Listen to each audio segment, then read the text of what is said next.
جن کا دنیا اور آخرت کی کامیابی سے کوئی تعلق نہیں ہے۔ تو یہ ایک اتنی اہم بات ہے اور سب سے پہلی بات ہے جس کا ذکر یہاں پر کیا جا رہا ہے، اور مجھے ایسا لگتا ہے کہ ہماری توانائیاں زیادہ تر متشابہات کے پیچھے پڑنے ہی میں ضائع ہوتی ہیں۔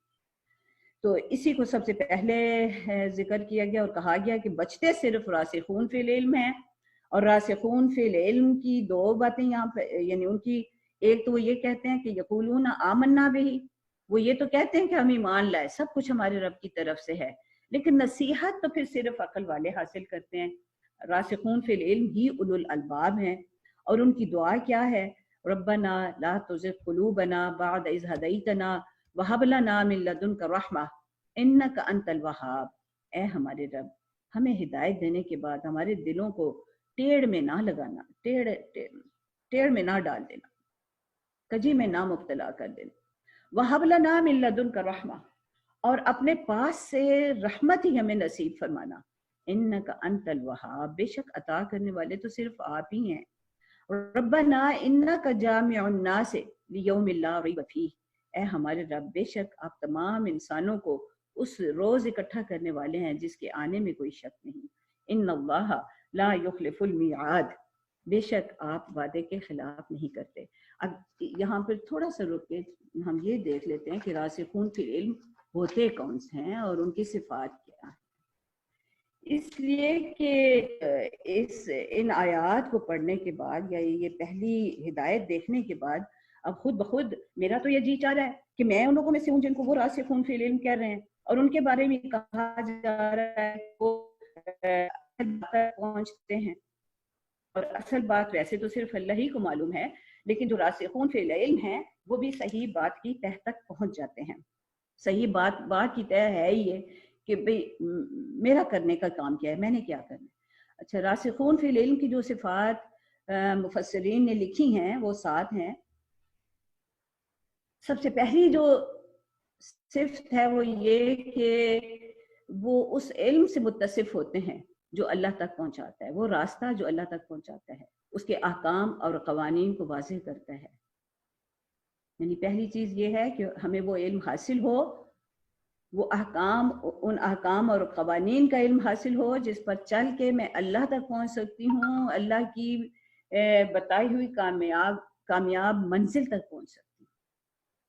دوسری بات یہ ہے کہ وہ علم کے صرف الفابیٹس پہ نہیں رہتے، ابجد پہ نہیں رہتے، بلکہ آگے بڑھتے ہیں، علم میں پختگی حاصل کرتے ہیں، وہ محقق عالم ہوتے ہیں، وہ صرف ظاہر بین نہیں ہوتے، وہ معاملات کی تہ تک پہنچنے کی کوشش کرتے ہیں، باطن تک پہنچنے کی کوشش کرتے ہیں، جن کا اپنا عمل درست ہوتا ہے اور ان کے حال ٹھیک ہوتے ہیں۔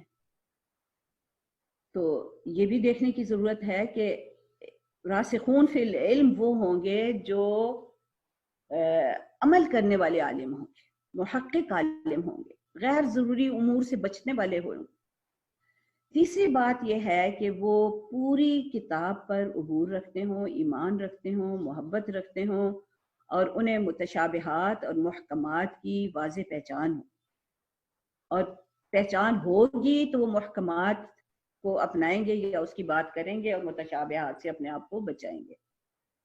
چوتھی بات یہ ہے کہ انہیں اس علم اور عمل کے باوجود اپنے علم اور عمل پر کوئی عجب اور کبر نہیں ہوتا، اپنی غلطیوں اور کوتاہیوں کو پہچانتے ہیں، اپنی کمزوریوں پر ان کی نظر ہوتی ہے اور اس پر وہ مسلسل مغفرت کے طلبگار ہوتے ہیں۔ یہ جو مغفرت کی طلب ہے نا، یہ راسخون فی العلم کی بھی بڑی اہم پہچان ہے کہ وہ اتراتے نہیں ہیں کہ بھئی ہمارا علم اور عمل جو ہے وہ بہت زیادہ ہے اور دوسروں سے بہت بڑھ کے ہے، تو ہمیں تو بس ہم تو بخشے بخشائیں۔ ایسا کوئی خیال تک حاشیہ خیال میں نہیں آتی یہ بات کہ ہم تو بخشے بخشائیں۔ وہ مسلسل اپنی کمزوریوں، کوتاہیوں، غلطیوں پر نظر رکھتے ہیں، ہر لمحہ نظر رکھتے ہیں، اور ہر لمحہ جو ہے وہ مغفرت طلب کرتے رہتے ہیں۔ پانچویں صفت یہ ہے کہ وہ ہر چیز، ہر نعمت، ہر علم اور ہر عمل جو ان کو حاصل ہوتا ہے وہ اس کو اللہ تعالیٰ کی مہربانی سمجھتے ہیں۔ وہ اللہ تعالیٰ ہی کے احسان مند ہوتے ہیں کہ اللہ نے انہیں یہ سمجھ فہم عطا کی اور اپنی ہدایت پر عمل کرنا نصیب فرمایا۔ چھٹی صفت یہ ہے کہ جبکہ وہ اللہ تعالیٰ کے احسان مند ہیں تو وہ مسلسل اس کی رحمت کا سوال کرتے رہتے ہیں، اللہ تعالیٰ سے بھلائی کے حصول کا سوال کرتے ہیں، برائی سے بچنے کا سوال کرتے ہیں۔ تو یعنی ایسا نہیں ہے کہ وہ بس مطمئن ہو جائیں اپنی حالت پہ کہ چلو جی اب ہم تو بہت پڑھ لکھ گئے ہیں، اب ہمیں تو مزید، ہم تو خود ہی بڑے عالم، ہمیں تو خود ہی پتہ چل جاتا ہے کہ ٹھیک کیا ہے غلط کیا ہے۔ نہیں، مسلسل اللہ پر ان کی نظر ہوتی ہے کہ اللہ تعالیٰ ہی خذل الخیر بناصیتی، مولا میں بہت کمزور ہوں، مجھے نہیں سمجھ آتی، میں کنفیوز ہو جاتی ہوں، میں کوتاہیوں کا شکار ہو جاتی ہوں، میں اپنی خواہشات میں گرفتار ہوں، جذبات مجھ پر حاوی ہو جاتے ہیں، مولا اپنی رحمت سے میری انگلی پکڑ کے مجھے ہدایت کے راستے پر چلانا۔ ہر لمحہ اپنے رب کی رحمت کے طلبگار رہتے ہیں۔ وَهَبْ لَنَا مِن لَّدُنْكَ الرَّحْمَةَ، اللہ تعالیٰ کی یہ جو وہابیت کی صفت ہے، اس سے ہر وقت اس کا استغاثہ کرتے رہتے ہیں، اس کو واسطہ بناتے ہیں اللہ تعالیٰ کی طرف سے ہدایت کے حصول کا۔ لا تزغ قلوبنا بعد اذ ہدیتنا، ہر لمحہ وہ ڈرتے ہیں کہ کہیں ابھی جو میں ہدایت پہ مجھے اللہ نے چلنا نصیب فرمایا، کہیں کوئی ٹیڑھ نہ آ جائے، میرے جذبات، میری خواہشات، ادھر ادھر کے معاملات وہ مجھے راہ راست سے ہٹا نہ دیں۔ تو بہت ہی وہ اس بات یعنی جو کہتے ہیں نا کہ بیدار رہتے ہیں اپنے معاملات، اپنے آپ کو دیکھنے میں، دوسروں پر نظر نہیں ہوتی، سب سے زیادہ فکر اپنی انہیں ہے کہ میں نہ ٹیڑھ پہ مبتلا ہو جاؤں، ہم نہ ہو جائیں غلط راستے پر۔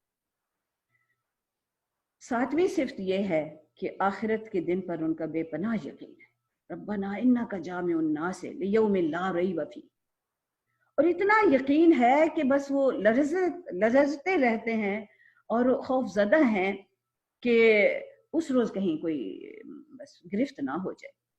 یہ یقین، اللہ تعالیٰ کے ساتھ یہ تعلق انہیں راہ راست پر قائم بھی رکھتا ہے اور لغزش سے بھی بچاتا ہے۔ اور پھر واقعتاً ایسا محسوس ہوتا ہے کہ اللہ تعالیٰ انگلی پکڑ کے انہیں سیدھے راستے پر چلاتے ہیں اور لغزشوں سے بچاتے ہیں۔ آپ لوگوں نے محسوس کیا ہوگا کہ اگر آپ یہ دعا مانگتے ہیں تو بعض اوقات کوئی غلط کام کرنے کا ارادہ پیدا بھی ہوتا ہے یا کرنے بھی لگتے ہیں تو ایک دم کسی طریقے سے وہ بچا لیتے ہیں۔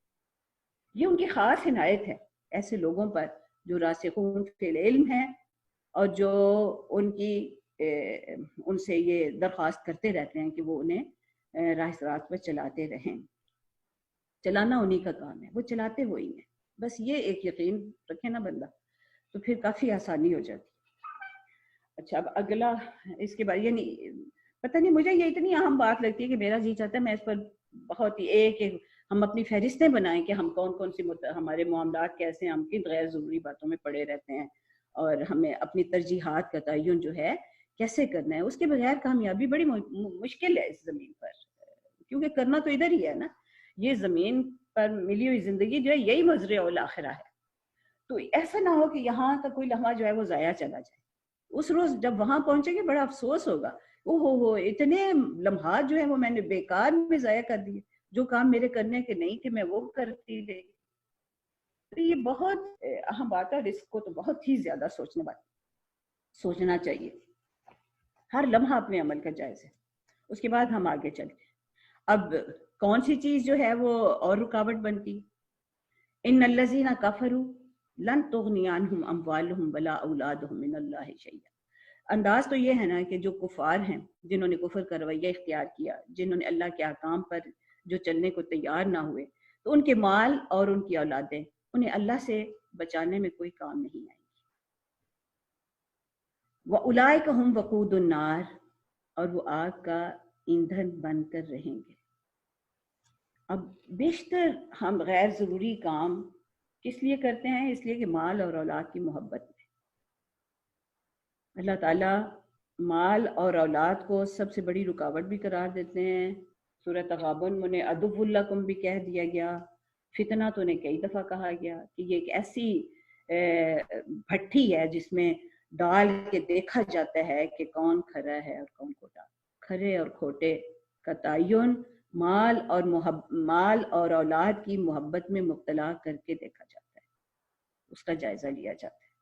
تو یہ دونوں نعمتیں بھی ہیں دنیا کی، لیکن بہت بڑے امتحان بھی ہیں، بھٹی ہے جس میں ڈال کے کھرے اور کھوٹے کا تعین ہوگا۔